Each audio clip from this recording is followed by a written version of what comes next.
Amigos, qué gusto que nos acompañe, como siempre, un verdadero placer. Y bueno, pues en esta ocasión vamos a platicar aquí en Don Dinero acerca del negocio de los camiones, de los tractocamiones, de los autobuses. En lo que va del año hemos visto números positivos en lo que tiene que ver con el desempeño de estas unidades tan importantes para la producción, que son pues, camiones, autobuses, tractocamiones. Pero esto se debe a la baja base de comparación que hay en relación al 2020. Ya sabemos que en 2020 hubo una caída importante. Hasta agosto, el crecimiento acumulado de este rubro en cuanto a las ventas es del 42.7%. Todas las categorías subieron, los tractos, la carga, el autobús. Pero, como les digo, pues esto fue resultado de pues una comparación frente a un nivel muy bajo del 2020. De hecho, los últimos tiempos no han sido fáciles para la industria de los camiones. Desde el 2019 comenzó a aflojar el nivel de ventas. Y en esta ocasión, justamente para platicar de este tema, nos acompaña Miguel Elizalde. Él es el presidente ejecutivo de la Asociación Nacional de Productores, Autobuses, Camiones y Tractocamiones, la ANPAC.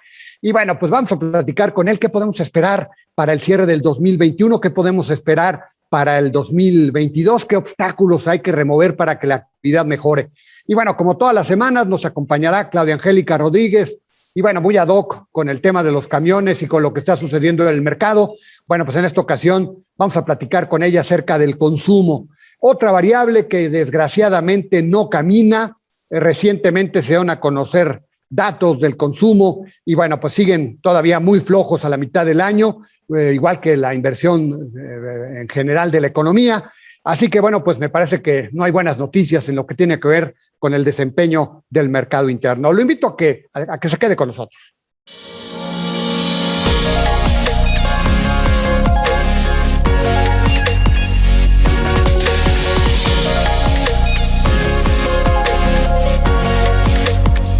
Don Dinero, con Alberto Aguilar. Bueno, ya está con nosotros Claudia Angélica Rodríguez. Como le mencionaba, hoy vamos a platicar acerca del consumo, una variable que no ha caminado. Se acaban de dar a conocer las cifras a la primera mitad del año, no fueron precisamente halagüeñas, y bueno, pues esto se explica debido al impacto que tuvo pues la pandemia, pero pues ya sabemos, hay una crisis, la actividad económica venía en decremento desde el 2019, 2020, y bueno, consecuentemente, pues esto generó el cierre de muchas empresas, se perdieron muchos empleos, y agregue el factor de la inflación, que obviamente también carcome mucho el poder de compra de las familias mexicanas. Y este es el tema, y está Claudia. Adelante, Claudia, me da mucho gusto saludarte. Pues sí, Alberto, un gusto, igual estar aquí contigo y con nuestros amigos de Don Dinero. Y pues sí, vamos a platicar hoy del consumo. En los últimos 2 meses, el consumo en nuestro país pues ha presentado una cierta desaceleración con respecto a lo que fue el primer semestre, en línea obviamente con lo esperado por muchos de los especialistas que señalan que el PIB tendría un crecimiento promedio en este 2021 del 6.3%, de acuerdo con BBVA Research, pero es sustentado básicamente en el crecimiento que ya vivimos en el primer semestre. Esta no es precisamente una muy buena noticia, pero bueno, desafortunadamente así es como lo están visualizando los expertos. Y de acuerdo con Banco Base y BBVA, en el segundo semestre, en términos generales, habrá una baja de la demanda interna, lo que se ha acrecentado debido a la tercera ola de contagios por esta nueva variante del coronavirus Delta. El indicador de consumo que recién se reveló indicó que en junio, en la comparación con respecto a mayo, hubo un retroceso del 0.78%. Se trata, por cierto, del primer retroceso mensual desde febrero, cuando recordaremos que se registraron las heladas en el norte del país, por ahí de febrero, que se extendieron desde Texas hasta el norte del país. Y además hubo un incremento también por esas fechas en los contagios del nuevo coronavirus, lo que afectó a la demanda interna del país. Para base, el crecimiento anual promedio del consumo privado será de un 9.8%, que bueno, vamos a decirlo abiertamente, no compensa para nada la caída del 11.8% que se sufrió en el 2020, cuando la pandemia pues estaba todavía al rojo vivo. Así que ahora la expectativa es que el consumo se recupere a sus niveles máximos que tuvo en agosto del 2018 hasta el 2023. Así que el reto para el país, para el consumo, es bastante complicado, porque esto que implica, obviamente, la generación de menos empleos, una baja en el nivel de vida en términos generales para los mexicanos. Y bueno, cabe señalar que en estos retrocesos que estamos viviendo, por ejemplo, ni la temporada de verano fue suficiente para compensar la baja en servicios.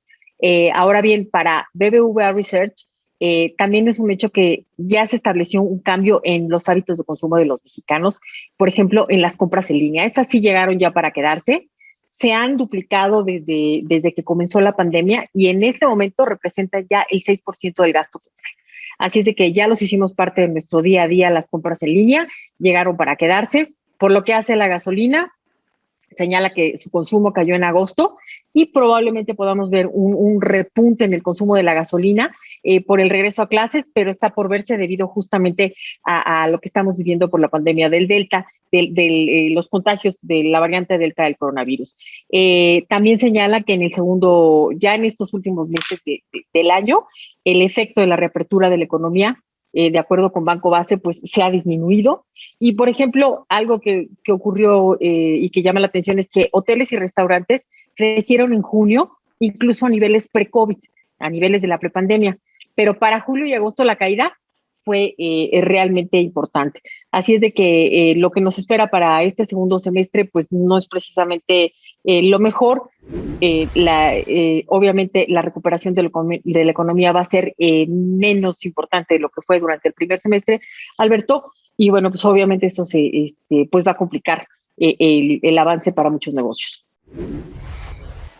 Sí, bueno, pues la verdad es que en función de lo que mencionas, Claudia, pues sí, me llama la atención un tema, el pronóstico, la estimación que tiene BBVA del 6.3%.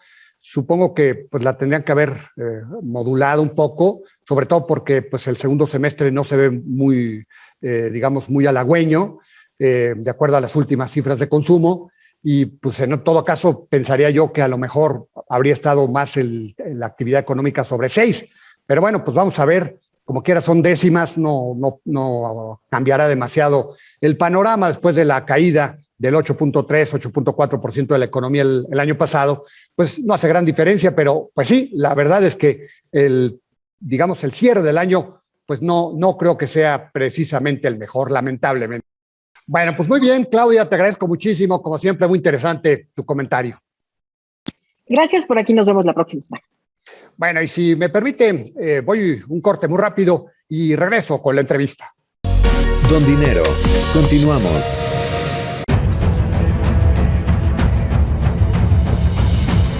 En 1986 nació Información Dinámica de Consulta con la misión de dar información a profesionales del ámbito jurídico. Evolucionamos contigo y en 2001 logramos informarte en tiempo real gracias al nacimiento de IDC Web. Dimos paso en el 2016 a Foro IDC, un evento de alto nivel para el impulso de la competitividad del empresario mexicano. En 2017, unificamos cada avance bajo el dominio www.idconline.mx. Hoy puedes encontrarnos en múltiples plataformas con información vanguardista y especializada para capacitar e informar a los elementos clave de las empresas.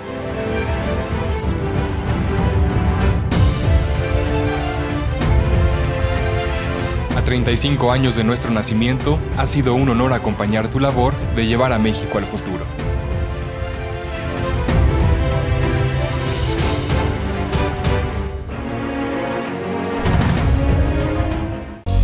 Don Dinero, regresamos. Bueno, estamos ya con el presidente ejecutivo de la ANPAC, la Asociación Nacional de Productores de Autobuses, Camiones y Tractocamiones, Miguel Elizalde. Miguel, muchas gracias por la oportunidad de platicar en esta ocasión con nosotros, Miguel. No, al contrario, don Alberto, el placer es mío y muchas gracias de estar de nueva cuenta con ustedes. Miguel, pues hemos visto el desempeño, digamos, de las ventas de todo lo que son las unidades, tractocamiones, camiones, autobuses. Y bueno, digamos, las cifras no son tan malas cuando se ven, por ejemplo, los datos de agosto que recién se dieron a conocer, el acumulado trae pues un crecimiento importante, pero Comentábamos, este es el tema de la base de comparación con la caída del 2020. ¿Cómo están viendo ustedes el desempeño de la actividad para, digamos, en lo que ha sido el año y cómo se ve para el final del año, Miguel? Así es, don Alberto. Efectivamente, las cifras son positivas porque hay que recordar que los meses de prácticamente abril, mayo del año pasado estuvieron paradas nuestras plantas, parada prácticamente la comercialización. Entonces vamos a tener cifras positivas, pues entre el 20 y 25% comparado el acumulado de este año respecto al año pasado. Pero si nos comparamos con la comercialización de vehículos pesados del año 2019 y 2018, cifras prepandemia, pues sí estamos todavía un 28% abajo. Es decir, estamos en recuperación, pero todavía no a los niveles de prepandemia. Entonces, sí es una situación complicada que la verdad habrá sectores muy específicos que puedan haber tenido un crecimiento, como lo es el sector de paquetería y mensajería. Pero hay otros sectores como el de pasaje, que por el distanciamiento social se reducen los aforos, se reduce la movilidad y es de los que más se ha impactado, tanto la renovación de autobuses foráneos como la renovación de autobuses urbanos. Yo diría que está a un nivel crítico. Muchas de las empresas de transporte urbano de pasajeros que no han tenido el aforo estimado, tienen una tarifa fija y están, digamos, en una situación complicada de supervivencia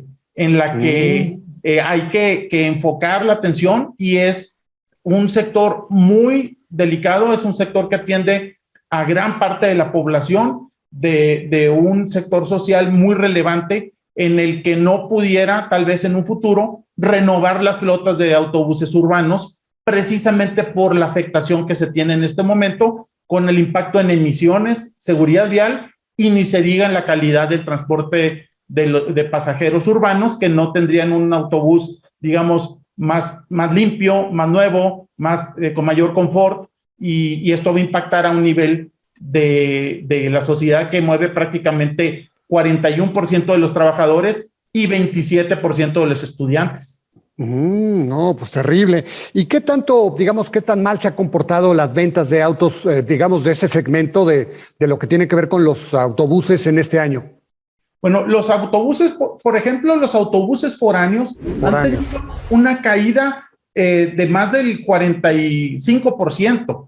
Entonces, sí es un impacto muy, muy severo y han tenido una caída considerable, especialmente los autobuses foráneos, porque son autobuses que se utilizan usualmente de turismo. Que se utilizan tal vez turismo de negocios. Y tienes dos sectores, tanto el de ruta fija como el autobús foráneo o el autobús que se utiliza para precisamente viajes de turismo. Entonces, al verse impactado el turismo en México, indiscutiblemente se impacta la renovación de flota de los autobuses. Es un tema muy, muy delicado que conforme vayamos recuperando, digamos, la semaforización, creo que pudiera acercarse un poco más, impulsar la renovación de la flota de autobuses foráneos y de turismo. Igual en carga se ha visto impactado con cifras, digamos, positivas comparadas con el año pasado, pero negativas comparadas con años anteriores. Y aquí es donde se necesita, la verdad, digamos, una atención. Y quiero comentar, don Alberto, está ahorita, en estos días, en discusión la Ley de Movilidad y Seguridad Vial, que habla esta ley precisamente de un fondo de recursos que se va a utilizar para impulsar la movilidad, y tanto el transporte de pasajeros, transporte masivo de pasajeros y la logística y la carga está en los primeros 4 niveles de la pirámide de movilidad. Es decir, vemos una oportunidad muy grande en esta ley, que se apruebe el fondo y que el fondo se pueda utilizar precisamente para renovar la flota vehicular, que tiene una antigüedad de 19 años promedio. Tiene los vehículos de carga más de 19 años y los vehículos de pasaje 16 años y medio en promedio. Entonces, vemos una oportunidad en esta ley de, a través del fondo, de impulsar la movilidad y si impulsa la renovación vehicular de una manera sustentable, pues reduces emisiones, mejora seguridad vial y, por supuesto, la calidad de los usuarios. Miguel, qué bueno que tocaste ese tema, justamente te lo iba a preguntar y te iba a preguntar cuál es la ruta crítica para pues esta ley que se está, está en el Congreso. ¿Cuáles serían, digamos, los tiempos para poder tener una noticia relacionada con esta ley? Bueno, entendemos que la ley tendría que continuar. Ahorita la iniciativa parte del Senado de la República. La ley se basa mucho en la Secretaría de Desarrollo Urbano y Territorial, la SEDATU. Entonces, entendemos que va a haber un fuerte trabajo tanto por el Poder Ejecutivo, pero se tiene que obviamente aprobar en términos legislativos. Entonces, primero diría yo que todo el mes de septiembre va a estar grupos de trabajo. Nosotros como APAC hemos tenido acercamientos ya con varios senadores para sensibilizar y ver áreas de oportunidad en esta ley, y posiblemente lo más probable es que obviamente en este segundo semestre del año podamos contar con una ley, que es lo que nosotros impulsamos, precisamente el tema del fondo que puede utilizarse para renovación vehicular. Impulsamos también que se ponga en el nivel adecuado la importancia de la logística en la pirámide de movilidad, porque normalmente aparece en un quinto nivel, normalmente aparece en un cuarto nivel y aquí lo ponen en un quinto nivel. Creemos que la logística ahorita atendiendo todo lo que estamos viendo son los que transportan oxígeno, alimentos, medicinas, sí, que quede ubicado en el nivel que le corresponde por lo general en las pirámides de movilidad. Y hay otras variables también de la ley que se impulsan, la información estadística y otros ejemplos sobre la responsabilidad en caso de algún accidente. Vemos una oportunidad enorme de impulsar la movilidad, la seguridad vial y dentro de esto obviamente la renovación vehicular. Perfecto. Miguel, si me permites, vamos a un corte y seguimos platicando. Don Dinero, continuamos. Vivimos en un mundo dominado por las tecnologías de la información y la comunicación. Los medios de comunicación mejoran el alcance y el impacto de nuestros productos y servicios. Incrementa tus clientes y gana posicionamiento en tu marca. Anúnciate en IDC y sé parte de los cambios que marcarán diferencias en los medios digitales 2021. Si estás interesado, mándanos el siguiente código para hacer válida la promoción especial que IDC tiene para ti en conmemoración de sus 35 años.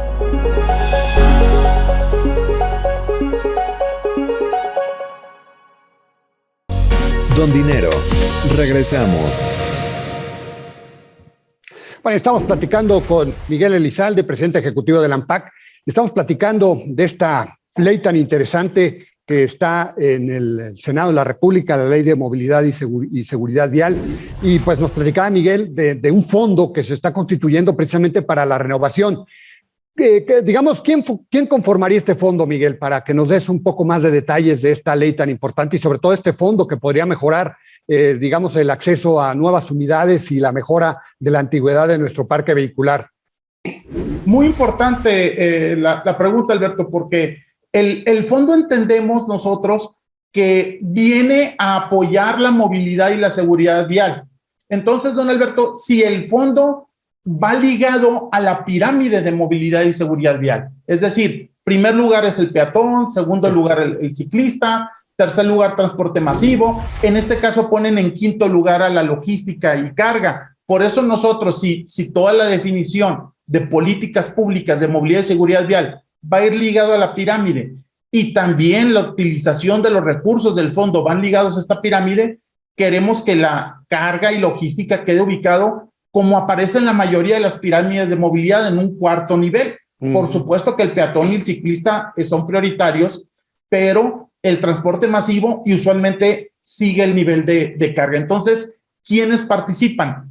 La ley menciona a la SEDATU, hace mención de algunas otras secretarías. Por ejemplo, nosotros vemos muy importante que participe la Secretaría de Economía.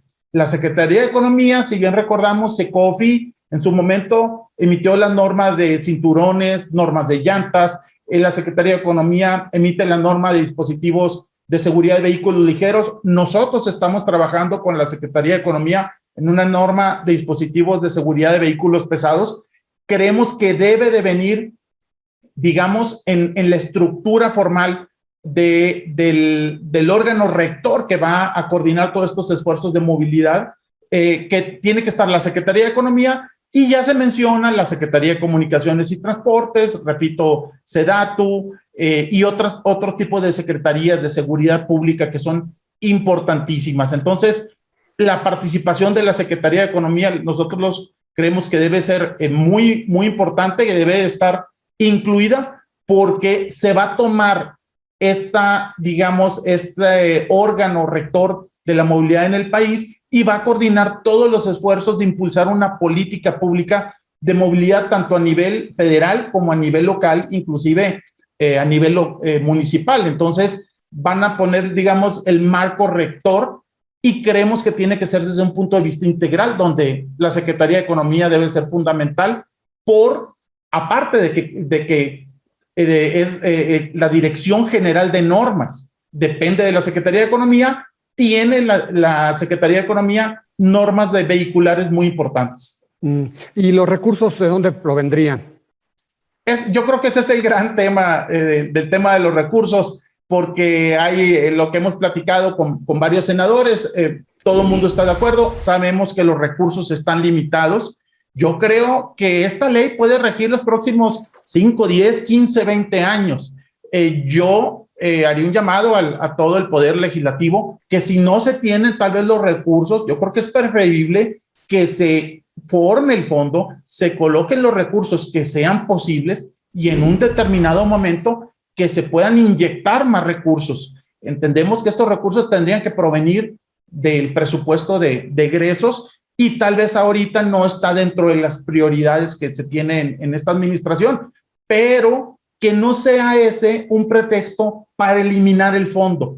Ajá. Entonces, que preferimos que se cree el fondo, tal vez no con los recursos ideales, y en un futuro, en la manera de lo posible, se inyecten los recursos a este fondo que va a impulsar la movilidad, y que la movilidad no solo sea para banquetas y ciclopistas, sino que también para la movilidad del sector. Recordemos, repito, 41% de los trabajadores se mueven en autobús, 27% de los estudiantes, 83% de la carga y 96% de los pasajeros entre entidades federativas. Es decir, la mayor parte de la movilidad sería en ciertas distancias, obviamente en vehículos de transporte masivo de pasajeros y la logística. Y esto impacta el sector transporte hasta 2,5 millones de empleos y hasta el 6% del Producto Interno Bruto. Entonces es un pilar de la economía, sí, donde nosotros como fabricantes de vehículos pesados proveemos estos vehículos. Ahora, Miguel, nos hablabas de que, pues, con todo y que las cifras van a ser positivas en cuanto a ventas el 2020, estarán por abajo en un 28% de los años 2019, 2018, ¿verdad? Sí. ¿Qué hacer? ¿Qué otras medidas se requieren para que nuestra industria tan importante, esta que genera pues esos 2 millones de empleos, esta que aporta el 6% del PIB, pues vuelva a tener un dinamismo importante y mejore, digamos, la calidad del transporte tan importante para los mexicanos, Miguel? Mira, un tema muy relevante, porque nuestra proyección de vehículos pesados, usualmente andamos en los 40,000 unidades. La demanda potencial, por un estudio de la UNAM que hicimos con la Facultad de Economía, con nuestros amigos de AMDA, nos da una demanda potencial de casi 67,000 vehículos pesados al año. Ahorita en pandemia, vamos a cerrar el año entre 30,000, 32,000 vehículos, muy por debajo de los promedios de años anteriores, y ni se diga casi a la mitad de la demanda potencial. ¿Qué se necesitan? Hemos dicho, son 5 puntos. Incentivos verdes o, digamos, fomentar las nuevas tecnologías con el uso precisamente de inyectarles recursos. Por eso la importancia del fondo. Uh-huh. Financiamiento, que también recae esto en el fondo. Existen programas de financiamiento, pero pueden mejorarse y ampliarse mucho más. profesionalización, no me refiero a manejar el camión, me refiero a cómo manejar el negocio que sea rentable para el micro y pequeño empresario, y actualización del marco regulatorio y supervisión del marco regulatorio. Si vas a sacar un vehículo obsoleto de la carretera, que sería la supervisión, bueno, dale una salida digna con un incentivo, financiamiento y profesionalización. Si no, vas a impactar al patrimonio de una familia. Recordemos que de las 140,000 empresas de autotransporte federal registradas en SCT, más del 80% son micros y pequeños empresarios del autotransporte, que son precisamente a los que hay que impulsar con este fondo que se promueve en la Ley de Movilidad y Seguridad Vial. Bueno, Miguel, siempre un privilegio poder platicar contigo. Muchísimas gracias por la oportunidad. Al contrario, don Alberto, un gusto estar con usted. Muchas gracias, Miguel Elizalde, presidente ejecutivo de la Asociación Nacional de Productores de Autobuses, Camiones y Tractocamiones, LAMPAC. Amigos, nos vamos. Gracias por habernos sintonizado. Lo invito a que lo haga la próxima semana. Aquí estaremos, como siempre, al pie del cañón. Que la pase bien.